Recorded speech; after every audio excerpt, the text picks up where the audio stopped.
بسم اللہ الرحمن الرحیم. آپ نے وہ حدیث سنی ہوگی جس کو امام مسلم کتاب الجہاد کے اندر لائے. اذا التقى المسلمان بسيفيهما فالقاتل والمقتول في النار قال هذا القاتل فما بال المقتول يا رسول الله قال انه كان حريصا على قتل صاحبه رواه مسلم في کتاب الجہاد. مسلم شریف کی حدیث ہے. جب دو مسلمان تلوار لے کر باہر نکل آئے، اس دور میں تلوار چلتی تھی، آج ہم ترجمہ کر سکتے ہیں پسٹل، کٹا، تمنچا. جب دو لوگ ہتھیار لے کر باہر نکل آئے اور وہ اس کو قتل کرنا چاہے، وہ اس کو قتل کرنا چاہے، وہ اس کو مارے، وہ اس کو مارے، تو ایک مرے گا، ایک مارے گا، ایک قاتل ہوگا، ایک مقتول. اللہ کے نبی فرماتے ہیں کہ فالقاتل والمقتول فی النار، قاتل بھی جہنمی اور مقتول بھی جہنمی، قتل کرنے والا بھی جہنمی اور جس کو قتل کیا جا رہا ہے وہ بھی جہنمی. صحابہ نے سوال کیا حاضر قاتل، قاتل نے قتل کیا، جہنم میں اس کو جانا چاہیے، جس کو قتل کر دیا گیا وہ بیچارہ کیوں جہنم میں جائے گا؟ وہ تو بیچارہ مارا گیا ہے، وہ جہنم میں کیوں جائے گا؟ اللہ کے نبی فرماتے ہیں انہو کان حریصا علی قتل صاحبہ، وہ اس لیے جہنم میں جائے گا، جس کو قتل کیا گیا وہ بھی جہنم میں جائے گا. وہ اس لیے جہنم میں جائے گا کیونکہ اس کے دل میں یہ نیت تھی کہ میں اپنی تلوار سے اس کو قتل کر دوں. وہ بھی دل میں نیت رکھتا تھا، اگرچہ قتل نہیں کیا لیکن دل میں نیت رکھتا تھا کہ میں قتل کر دوں، اس لیے وہ جہنم میں جائے گا. تو پتہ چلا کہ نیت بڑی اہم چیز ہوتی ہے. ہم نیت، اور نیت دل کے ارادے کو کہتے ہیں. انہ کان حریصا علی قتل صاحبہ، اس کے دل میں یہ نیت تھی کہ اپنے بھائی کو قتل کر دوں. اس نے زبان سے نہیں کہا تھا نیت کرتا ہوں تلوار نکالنے کی اور اس کو اپنے ہاتھ سے مارنے کی، اس نے زبان سے نہیں کہا تھا، دل میں نیت کی تھی. آج ہمارے بھائی ہیں بیچارے جو بھی عمل کرتے ہیں، نماز پڑھتے ہیں تو نیت کرتا ہوں میں 2 رکعت نماز سنت واسطے اللہ کے منہ میں رکھ کے. ارے مسجد میں تو بہت سی چیزیں ہوتی ہیں، ساری چیزوں کا نام لینا چاہیے. نہیں صاحب اتنی چیزوں کا نام، تو اتنی چیزیں حدیث میں دکھلا دو، کون سی حدیث میں آیا؟ نیت کرتا ہوں میں 2 رکعت نماز سنت واسطے اللہ کے منہ میں رکھ قبلہ شریف کی طرف، یا فرض پڑھنا ہے تو نیت کرتا ہوں میں 2 رکعت نماز یا 4 رکعت نماز فرض واسطے اللہ کے منہ میں رکھ قبلہ شریف کی طرف، پیچھے اس امام کے اللہ اکبر. تو تمہیں اتنی چیزیں تھوڑی دکھائی دی ہیں مسجد کے اندر، اور بھی تو تھی. جیسے ایک بار میں نے کہہ دیا تھا بدایوں میں اور پڑتے پڑتے بچا، میں نے بھی کہہ دیا تھا. اب مجھے گھور گھور کے دیکھ رہا تھا اور ایسے کر رہا، نیت کرتا ہوں میں 2 رکعت نماز سنت واسطے اللہ کے منہ میں رکھ کے شریف کی طرف پیچھے سے اللہ اکبر، اور پھر بھی ایسے کر رہا. میں نے کہا یار تجھے پڑھنا تھی پڑھ لیتا، نہیں مان رہا. میں نے کہا میں تو پڑھ چکا ہوں، مسافر تھا، 2 رکعت میں نے پڑھنا تھی، مجھے پڑھ لیا. اب میں نکلنے لگا تو میں نے سوچا اب اس کو سمجھاؤں. تو لڑکے کہتے چلو ہم بچا لیں گے، ہمارے ساتھی جو تھے، چلو تم بھی ان کو سمجھاؤ. تو کچھ میں بھی کھڑا ہو گیا 2 آدمیوں کے بیچ میں، اور میں نے بھی زور زور سے نیت کرنا شروع کر دی.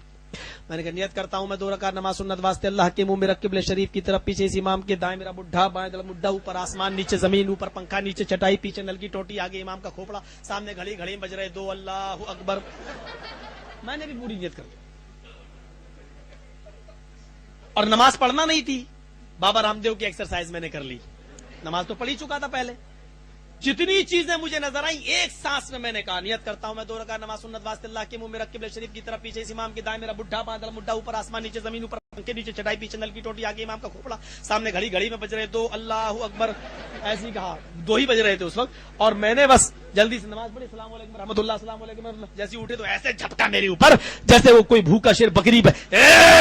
تیرے الفاظ حدیث میں نہیں ہے. میں نے دیکھا ایسے، میں نے دیکھا، میں نے کہا اے چپ رہ، تیرے الفاظ حدیث میں ہیں کیا؟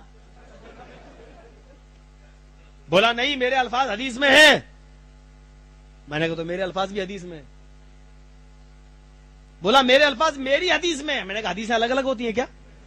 بولا نہیں میرے الفاظ میری حدیث میں. تو ہم نے کہا پھر میرے الفاظ میری حدیث میں چلٹ. بولا یہ تو آج تک میں نے نہیں سنا. میں نے کہا تو نے ادھوری نیت کی، میں نے پوری نیت کی.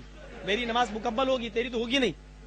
میں نے کہا تو نے گھڑی گھڑی، ارے جو چیزیں تو نے بیان کی ہیں وہ حقیقت ہے، ہم نے جو بیان کی وہ بھی تو حقیقت ہے. پیچھے نل کی ٹوٹی ہے، آگے امام ہے بیٹھا پہلے سے مصلی پر، سامنے گھڑی ہے، گھڑی میں 2 ہے، دائیں میرا بڈھا بھی ہے، بائیں میرا بڈھا بھی ہے، سب کچھ تو بیٹھے.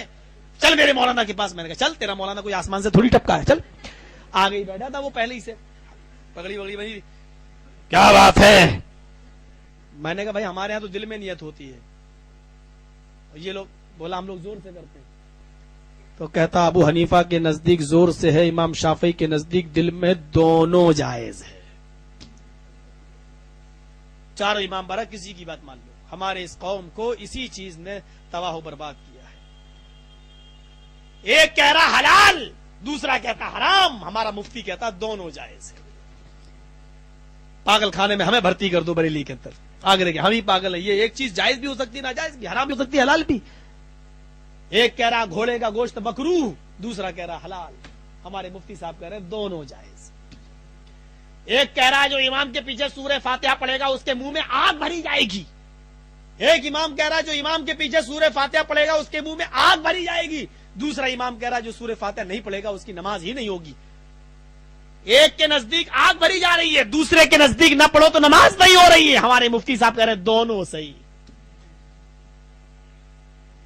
ہم نہیں جانتے کون سی صحیح کیا صحیح، ہم اتنا جانتے ہیں کہ اس مقدمے کو لے کے چلو سب سے بڑی عدالت جناب محمد رسول اللہ کی سپریم کورٹ سے جو فیصلہ ہو جائے اس کو تم بھی مان لو ہم بھی مان لیں، جھگڑا ختم.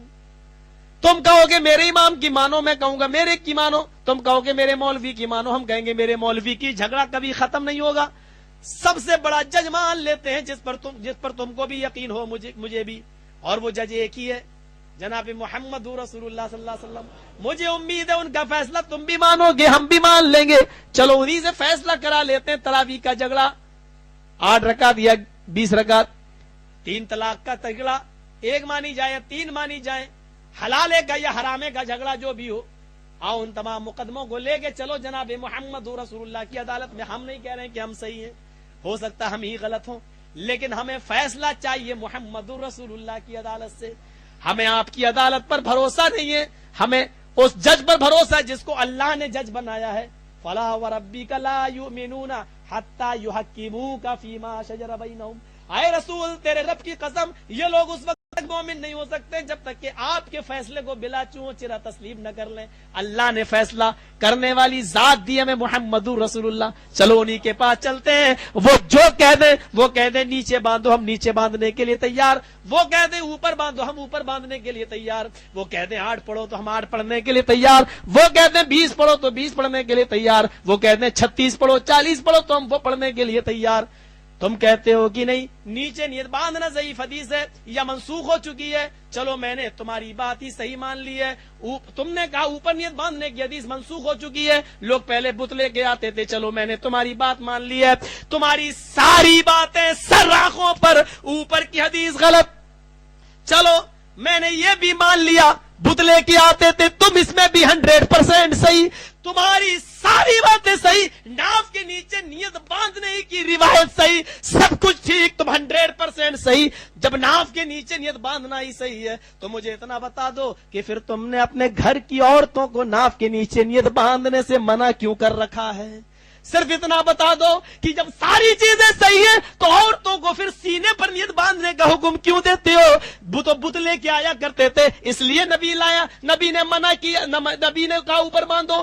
تو پھر تم نے آج تک اسی حدیث پر سینے پر نیت باندھنے کی روایت پر آج تک تم نے اپنے گھر کی عورتوں کو کیوں منع نہیں کیا ہے؟